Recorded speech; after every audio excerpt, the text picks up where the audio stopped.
জনাব বদিউল মজুমদার, আপনার এই সুপারিশমালা দেখে বা আপনাদের এই সুপারিশমালা দেখে ভবিষ্যতে কেউ এই প্রশ্ন করবে না তো যে বর্তমানে যারা ক্ষমতায় আছেন ছাত্ররা তাদের কথা আপনারা বেশি শুনেছেন? যেমন দর্শকদের মধ্যে একটা অংশ বলছেন যে 21 বছর বয়স সীমা যে করা, মানে রাজনীতিতে আসার জন্য বা এমপি নির্বাচন করার জন্য, বা এই প্রস্তাব যে করা, এটাও আসলে একটা বিশেষ গ্রুপের পরামর্শেই এটা করা হচ্ছে কিনা?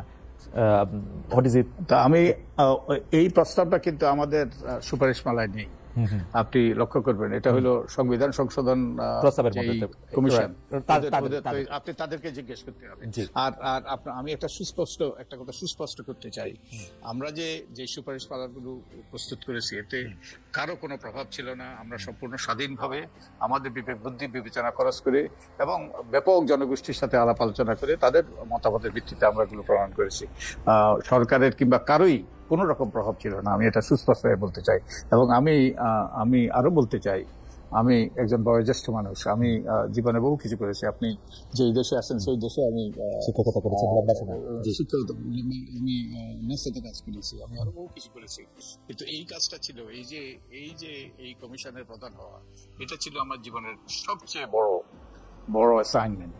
এবং এই অ্যাসাইনমেন্টটা, কারণ এটা খুব কম লোকের জীবনে ভাগ্য জুটে যে একটা জাতির নির্বাচন ব্যবস্থাকে পরিচালিত করা, একটা গণতান্ত্রিক ব্যবস্থাকে কার্যকর করা, এটা আমি তো মনে করি, এবং আমার কমিশনের সদস্যরাও, এটা তাদের জন্য একটা অভূতপূর্ব সুযোগ জীবনে, একটা বিরাট।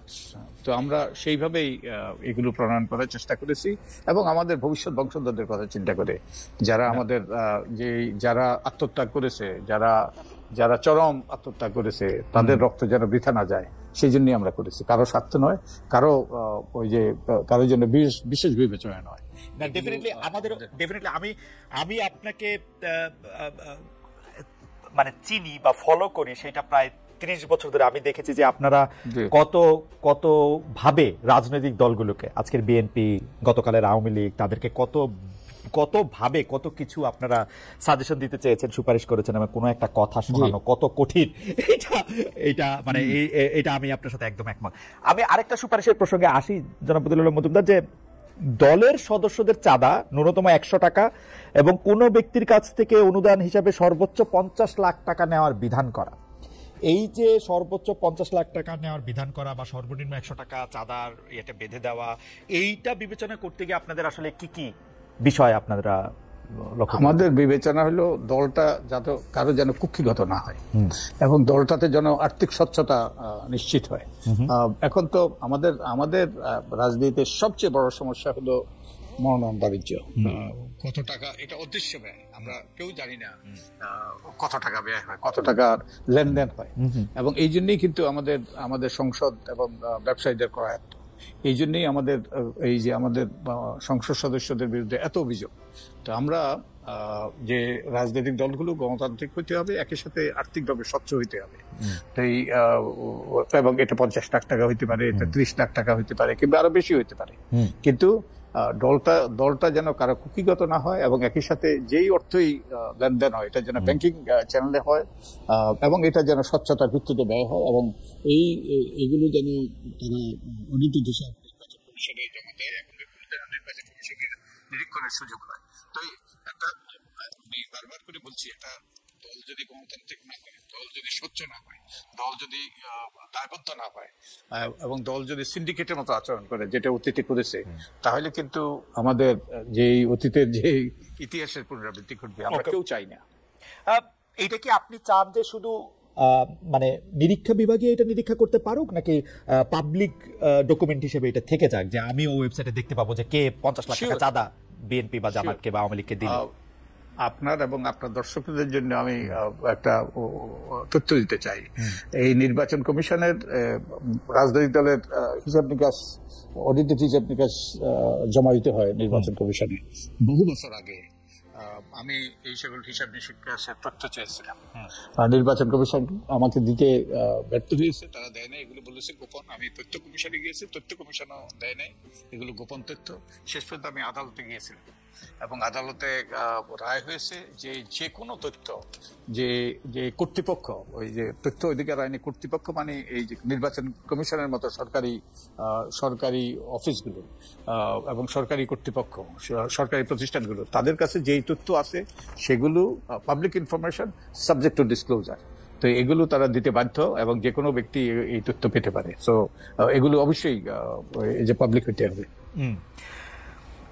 ওকে, তার মানে হচ্ছে যে আপনি তহবিল ব্যবস্থাপনায়, দলের তহবিল ব্যবস্থাপনায় মানে এখন স্বচ্ছতা নিশ্চিত করতে এটা যাতে একদম একটা ওপেন, বইটা যাতে ওপেন থাকে, নিরীক্ষিত আয় ব্যয়ের হিসাব, এটা একদমই আপনারা এটা বলতেছেন।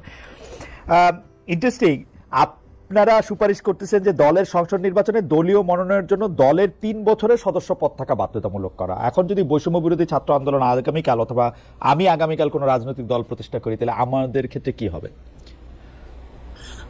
যাদের দল 3 বছর ছিল না, অবশ্যই তাদের তো ওই 3 বছরের বাধ্যবাধকতা প্রযোজ্য হবে না। যারা নতুন দল তারা সেই বাধ্যবাধকতার আওতায় আসবে না, নতুন দল বাধ্যবাধকতা আসবে না। আপনারা একদম স্পেসিফিকলি বলতেছেন যে দলের লেজুর ভিত্তিক ছাত্র, শিক্ষক, শ্রমিক সংগঠন, ভাতৃপুত্রী বা যে কোনো নামে হোক না কেন না থাকার বিধান করা, এবং এটার আরেকটা আছে যে যে কোনো নামে হোক না কেন বিদেশে শাখা না থাকার বিধান করা। এই দুইটাই যদি একটু বলেন যে এটা কেন ক্ষতিকর, মানে ছাত্র, শিক্ষক, শ্রমিক সংগঠন কি ঘোষণা দিয়ে শ্রমিক লীগ শ্রমিক দল করবে না, মানে ছাত্রদের লীগ ছাত্র দল করবে না? ওকে, আমি আমার ব্যক্তিগত অভিজ্ঞতা থেকে বলছি। আমি নিজে ছাত্র রাজনীতি করেছি। আমি 69-এর গণ আন্দোলনের সময় আমার সামান্য একটু ভূমিকা ছিল। আমি তখনকার ইকবাল হল, এখনকার জহুরুল হলে আমি সাধারণ সম্পাদক ছিলাম। 69-এর গণ আন্দোলন পরিচালিত হয়েছে সেই হল থেকে। তা আমার বাস্তব অভিজ্ঞতা আছে। সেই সময় এক ধরনের ছাত্র রাজনীতি ছিল এবং আমি ব্যক্তিগতভাবে সেই ছাত্র রাজনীতির পক্ষে। কিন্তু লেজুর ব্যক্তিক ছাত্র রাজনীতি, এটা ছাত্র রাজনীতি নয়, এটা হলো ছাত্রদেরকে ব্যবহারের রাজনীতি, ছাত্রদেরকে লাঠিয়াল হিসেবে ব্যবহারের রাজনীতি। এবং এই জন্যেই এই যে বিশ্ববিদ্যালয় সম্পর্কে বা পাবলিক বিশ্ববিদ্যালয় সম্পর্কে যে সকল অভিযোগ, আমরা এগুলোকে সন্ত্রাসের আখড়ায় পরিণত করেছি। এবং এটা আমাদের শিক্ষার মান, শিক্ষকদের রাজনীতি, ছাত্রদের রাজনীতি, এগুলো শিক্ষার মানে ধস নামার একটা বিরাট ভূমিকা পালন করেছে। এই ধরেন আপনি যে দেশে আছেন সেই দেশের সেই সব এই যে টেকনোলজি কোম্পানি, এগুলো আমাদের প্রতিবেশী দেশের আইআইটিতে পড়া। আমাদের একটা আইআইটি আছে, আমাদের এরকম কোন একটা প্রতিষ্ঠান আছে? কোন একটা প্রতিষ্ঠান নাই। কারণ আমরা এই প্রতিষ্ঠানগুলি ধ্বংস করেছি আমাদের দলীয় স্বার্থে, ব্যক্তি স্বার্থে, এবং যার ফলে আমাদের সেই রকম শিক্ষা প্রতিষ্ঠান গড়ে উঠতে পারে নাই। এবং তাই যে ছাত্রের কাজ হলো, প্রত্যেকের দায়িত্ব থাকে। ছাত্রদের দায়িত্ব হলো লেখাপড়া করা, ভবিষ্যতের জন্য প্রস্তুত হওয়া। এবং হ্যাঁ, দেশের ক্রান্তি লগ্নে তারাও নাগরিক হিসেবে তারাও তাদের ভূমিকা পালন করবে। কিন্তু ছাত্রদের মূল দায়িত্ব, কর্তব্য হলো তাদের যে সর্বোচ্চ বিকাশ, মেধা, সৃজনশীলতা, নেতৃত্ব, সবকিছু সর্বোচ্চ বিকাশ।